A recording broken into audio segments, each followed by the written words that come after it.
this one. I'm good, how are you? I'm good. Oh, shit. Use that on us. Okay, welcome everyone. It is 6 PM, October the 6th, 2025, and it's time to call the City Council meeting to order. Ms. Jones, roll call, please. Or Mr. Austin, Here. Mr. Shuck, Here. Ms. McGinnis. Here. Ms. Nally. Here. Ms. Price. Here. Mr. Prine. Here. Mr. Taylor. Here. Mayor, you have a quorum.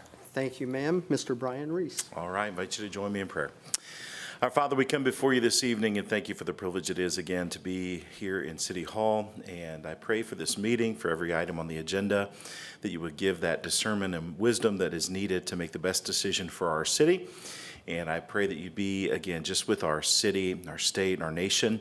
And I pray, most of all, that you just be with those residents in our city. And I pray, Lord, that you'd help them to have a thriving, happy, joyful life. And we thank you for all those who serve in this city to help make that happen. And we give you thanks for them and their families and their sacrifice for this city. It's in your name we pray. Amen. Amen. I invite you to join me in standing for the pledge. I pledge allegiance to the flag of the United States of America and to the republic for which it stands, one nation, under God, indivisible, with liberty and justice for all. You may be seated. Thank you, Brian. Okay, is there any announcements or public comment that does not pertain to the agenda? Hearing none, we will move on to the consent agenda. Move to approve the consent agenda from the meeting minutes of September 15th City Council meeting as presented. Second. Second. Okay, we have a motion and a second. All those in favor? Aye. Okay, thank you. There is no old business. Go into new business. Move to read new business by title only. Second. A motion and a second to read by title only. All those in favor? Aye. Okay, number one, approval, and this is introduction tonight. Approval of ordinance number 25-10, an ordinance implementing a fee for non-emergency response and lift assistance at residential care facilities. City Attorney Lynn Gray. Thank you, Mayor. By way of background, I was approached by Chief and Deputy Chief of the Fire Department regarding a problem that they saw continuing to get worse within the city with regard to being called out to our commercial providers of residential care to do what is termed within their department as lift assists. Lift assists are different types of assistance rather than the typical emergency types of responses that you would have, which we always would respond to. But there have been an increasing number of times where our fire department is called by these commercial businesses to essentially lift the patients that they have not kept in their beds, their chairs, or things of that nature. The reason that that's become a problem is every time we go out, it's a tremendous dedication of manpower. Our equipment, we have to respond accordingly, and it's a drain on our services. And frankly, those commercial entities are paid to take care of their residents. And Deputy Chief Stark worked with me to begin with, and our first approach was to go to each one of those individual entities and say, this is a problem, and we feel like we're perhaps being used to facilitate your lack of employees on staff, and can you stop? And it would abate a little bit for a week, and then sure enough, it would go right back. You have before you, thank you, Deputy Chief, for preparing these numbers. The EMS calls that have gone on from 2023, 2024, and 2025, and they have been divided into the EMS calls, which are emergency services, which we will continue to respond to if this ordinance is passed, versus lift assist, where generally it's not a medical emergency. We're simply going out there, picking somebody up and putting them up. You can see in 2023, the number of lift assists were 19. In 2024, they were 28. And now in 2025, year to date, I mind you, they are now at 67. So every time we respond, it costs the citizens of our city money to respond to those things when the commercial entities are being paid. The ordinance that is introduced to you is virtually identical to an ordinance that has been passed in Westfield. and also in Greenwood. Preston and I worked together to have a document put together. We put it all together, and I started comparing it, and so this must be the one that's making the rounds amongst all the municipalities, because Westfield and Greenwood have both adopted these ordinances. It essentially would charge a fee if we are required to do those types of list assists. I believe that, I don't think this will be a moneymaker for us, but what I do think it will do is stop the calls as much that are happening before. There is, I want to make it very clear to our citizens that are paying attention, we will continue to respond to calls to our citizens, obviously in homes and residents and those kinds of things. These are the commercial entities that we are dealing with that seem to be overusing our services. So there would also be a provision in there that allows the chief, deputy chief, or the supervisor in charge to waive the fee if they felt that it was a legitimate reason for the purpose, for the call. And there would also be an appellate process that anybody that was sent a fee and hadn't paid could go to the Board of Works. So those are all built into the ordinance. So this is introduction only. We'll have a public hearing on it at the next meeting, but I hope you'll give it some consideration because it feels like about the last step to maybe stem some of the tide of these phone calls that are taking us away from other things that we need to be doing. So, I'm happy to answer any questions, and I appreciate the applause from the audience. I got a golf clap there. Thank you. I appreciate it. Is this billed to the To the provider, provider, not the actual? not the patient, right, to the entity, yeah. And you can see that we have a frequent flyer there that continues to be the lion's share of one of our newer facilities, seems to be the one that's the lion's share of the phone calls that we make. So they would be the one that would be billed. Okay, so it's introduced. Thank you, Lynn. We'll go on to the next one. Permission to line item transfer $25,000 from Parks 400 to Parks 300 to cover professional services expenses for the remainder of 2025. Director of Parks and Recreation, Chip Warner. I apologize. The only time you ever see me is with money, Sean. So this is not new money. This is actually, we just need your permission to move money from a 400 account to 300 account. It's to cover utility costs and those kind of category things for the rest of the year. So. And we can do this one tonight. Yes, we can. It's just transfer. It's already budgeted. I move to approve. Second. Okay, we have a motion and a second to approve. All those in favor? Aye. Okay, and Thank you. while Chip is here, and Chip had a presentation at the Board of Works about the work that was being done at the cemetery, and we want to do this for the city council, because the city council is the one that approves the funding, and the Board of Works gets to use the funds the way that it's intended to be. So, Chip, go ahead. Thank you. And if you were here before, don't judge me if I can't do exactly what I just did. So. I'm confident you can, Chip. I'm confident. So, so we'll go back to history here. A couple years, the mayor come to me a couple years ago and says, "Hey, I've been driving around the cemetery. I see a lot what you see in this picture. What can we do about it?"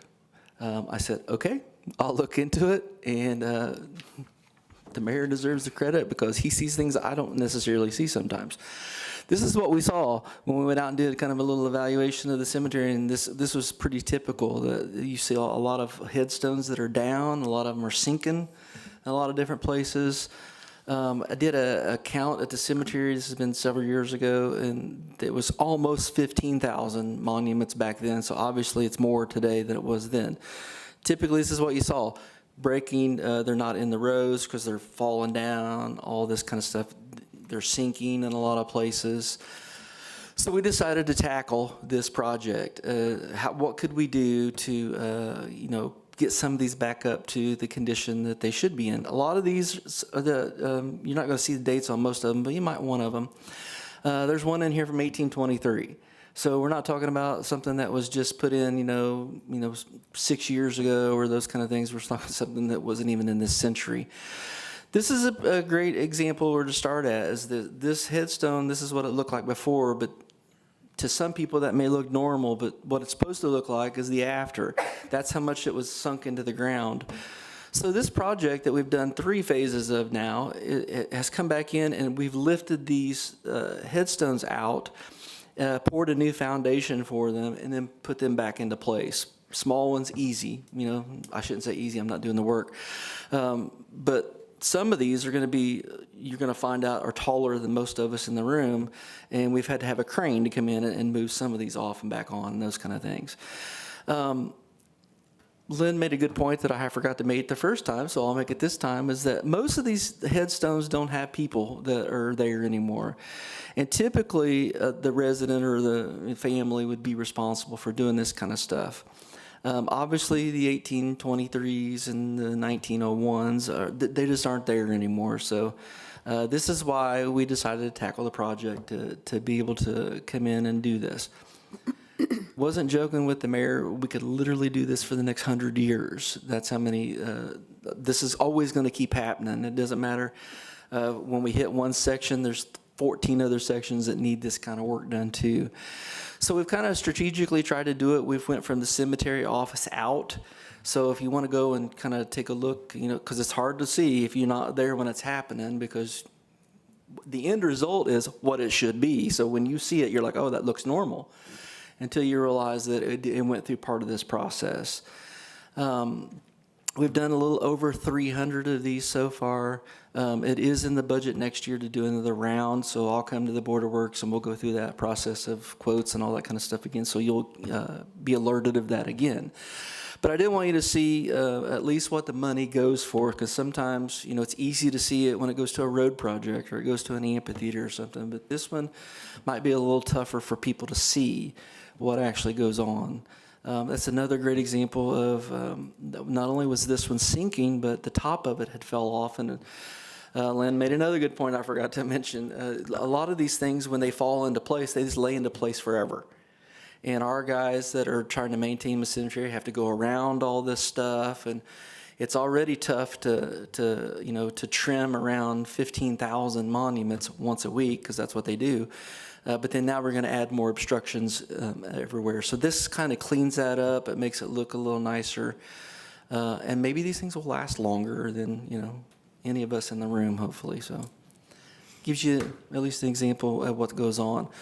While I have you, I might as well tell you about the other thing that just happened at the cemetery. If you haven't drove by, because most people aren't driving by right now because the road's closed next to it.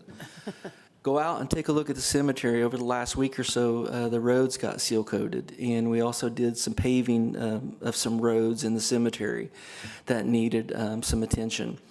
Not only does it, most people think, oh, you're just doing something aesthetic. No, it's not all. It partly is about aesthetics, but it's also partly about extending the life of the road in there too, because the last time the roads were paved was 2012. Before that was about 40 years prior to that. So we're trying to extend the life of the roads out there so we don't have that expense again, you know, hopefully for the next 20 years or so. But if you do get a chance, go out and take a look. It really has made a difference how it looks out there. It looks brand new, if that helps you. I know a lot of people don't like to hang out in there, but at least drive by and take a look at it and see it. And I don't get the credit for the photos. Les posted the photos and saved me a lot of time today. So, Thank you, Les. So, Chip, I think you did a better job. I learned from the first one. That's the key. Thank you. Thanks, guys. Okay.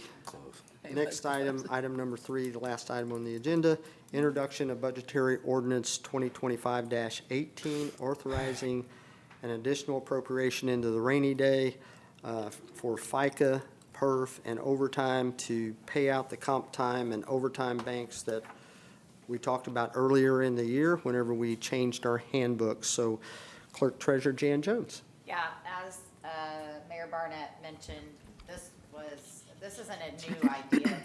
It's something we know or have known that we're going to be doing, and we want to try to do it in November. So knowing that this is going to take 2 meetings is why it's being presented now and then voted on at the second meeting in October.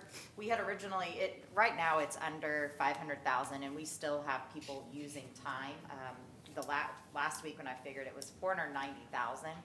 That does not include us having to pay taxes though. So that's why we included the extra 50,000 for FICA and 50,000 for PERF, just in case. Anything extra at the end will roll back into rainy day or transfer back to rainy day. That's just to give us enough so we won't have to come back and ask for more. Makes sense. So that's introduction only, and it's been introduced unless anybody has any questions for Jan. Hearing no questions, we will move on to council member comments. Josh, I'll start with you again. I seem to go with you since Mayor's Youth Council's down here. We'll save the good stuff for last, Liz. No problem. Yeah, I just want to take a moment here. October is Cybersecurity Awareness Month. And I want to remind everybody how important it is to stay vigilant online. Cyber threats are constantly growing more sophisticated, and they're targeting communities like ours. One of the major threats is what they call business email compromise, or BECs. Those are emails when scammers are impersonating trusted contacts like city officials or local vendors to trick somebody into sending some money or sending personal information, sensitive information there. They often look legit, but they're really designed to deceive you.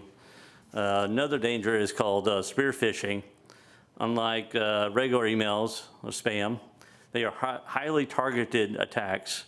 Scammers use personal information like your name, job, or recent activities to craft a convincing message that lures you into sharing information or clicking on links there. So how can you validate the information you're getting there? Well, one, you can kind of look at the email sender there, look for any kind of misspellings or unusual domains, something may look similar but really not. A great one here is to actually call the person that's emailing you and verify that they actually did send you that email and information there. And then also always don't rush to judgment, don't rush them on action, because that's what they want you to do. They want you to rush and do that and not think about it and not call somebody or to verify things there. So, cybersecurity is not just a technology issue, it's an issue for everyone to be aware of and be vigilant. So, thank you. Thank you, Josh. Ann? No, I just want to say that I love the cemetery project right now. Thank you, Chip, for that. I've just noticed it through the years, and I love seeing it being spruced back up. And yeah, there are those out there who don't have family left to take care of it. So thank you. I appreciate that. Thank you, Ann. Ken? Chip, yeah, good job, always. I have loved ones out there and out there often, but yeah, it does look amazing. It does make a difference, so. And then this weekend, what a great show that the city put on over the weekend. A lot of families, a lot of music, vendors everywhere, so what a great weekend the city put on, so thank you. Sean? Nothing tonight, sir. Todd? 2 items. Denise and I had a chance to go to Porchtober Saturday night. If you have not had a chance to go, it is a very good time and well attended. I'd say 200 people there at the second porch. So the second item is I bumped into a gentleman who said he was from Carmel, and it was in the Greenwood area that I bumped into him at a store, and he asked where I was from, and when I told him Franklin, he says, "Oh, that's the Carmel on the south side." No, they're the Franklin on the north. And I said, without the roundabouts. Thank you, Todd. Irene? No, nothing for me tonight. Jennifer? Just a couple of things. First, sometimes if I get bored and don't want to listen to music, I listen to the police scanner and I hear fire and police calls. And